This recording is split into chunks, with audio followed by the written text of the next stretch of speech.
In part one, we explored optimism bias and how it often works against us as investors. In part two, we're going to look specifically at how it reduces our returns. But first, here's a reminder of what we're talking about. Optimism bias is a propensity that humans have to look at the future through rose-tinted glasses. So to look at the future in a more positive light than is actually warranted by what actually happens when the future gets here. I think the constant is this is probably something evolutionary, that we need optimism to do what we do in life and to get up in the morning, to get married, to have children, to go to work. But optimism may also trip us up, so we might actually miscalculate risks regarding things that are very important. Trying to beat the stock market is itself an example of optimism bias. That's because it's extremely hard to do. You need to do either or both of the following two things. One, pick the stocks that are going to outperform in the future, and two, get in and out of the market at the right time. The evidence shows that very few investors do either of those things consistently, and that includes the professionals.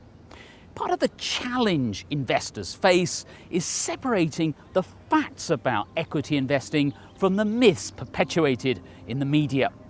I think one of the more common myths is that good companies are actually good investments. And I think if investors were to think about what goes on in a trade, they might realize that that may not be the case. So for example, let's say there's this wonderful company that the whole world admires. I don't know, let's call it Apple today. And I want to buy those shares from somebody who's already holding those Apple shares. Well, that individual is going to say, well, wait a minute, I don't want to give up these great expected returns in the future unless you pay me for some of those today. And that's why, in effect, there are no basically free lunches lying around, is the seller demands a fair price given the greatness or the goodness of the company. Another problem is what's called skewness. In other words, it tends to be a small number of stocks that drive the bulk of market returns. Now, you might think instinctively that your chances of picking a winner are 50-50, like a coin flip. In fact, they're lower than that. And remember, trading costs money. Every time you buy a stock, you need it to outperform just to cover your costs. So that's stock picking. What about market timing? In short, the reason that market timers do so badly is that nobody can see the future. I mean, this should be obvious to investors that the future is an unknown. We don't know what's going to happen a month from now, a day from now even. And this random, unpredictable news is what drives prices. And in essence, because market returns are so concentrated in very short periods of time, the market timer has to be very accurate. In fact, we like to say they need to get lucky twice within each market cycle.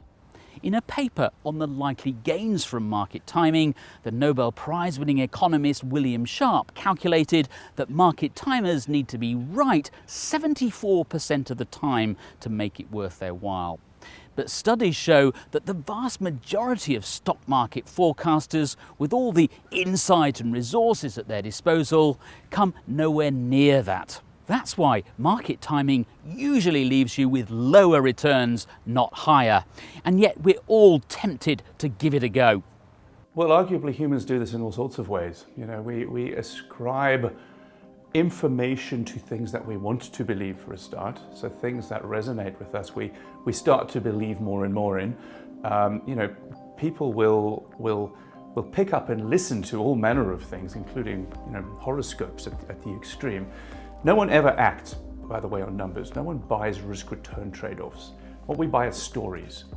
And stories come with a degree of comfort attached with them. If I have a story that is intelligible to me, if I understand it, if it just seems intuitively right, then it creeps past my guard. And the minute it's past my guard, it becomes something that I'm comfortable believing and something that I want to believe. And so I become overconfident in it. So one way you can minimize the negative impact of optimism bias, both your own and other people's, is not to pay too much attention to day-to-day financial news. You should also ignore stock market forecasts altogether. And you can try to de-bias by focusing on the empirical evidence on how hard it is to beat the market. But there's one more important thing you can do. The real secret to getting bias out is not to make subjective decisions.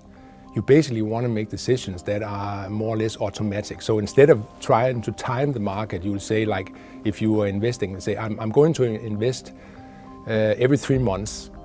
On a specific date, I'm going to invest whatever I have at that moment. I'm investing. You'll do better than if you try to save up your funds and figure out where the market is going and then try to time the market. Optimism bias has to have an opportunity to kick in, right?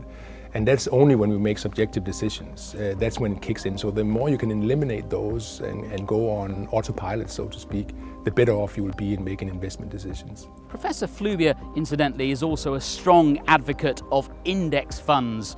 Rather than trust your own skills and instincts or those of an investment professional, it's far better, he says, to invest in the whole market. In short, don't try to be too clever. Beating the market is far more difficult than it looks.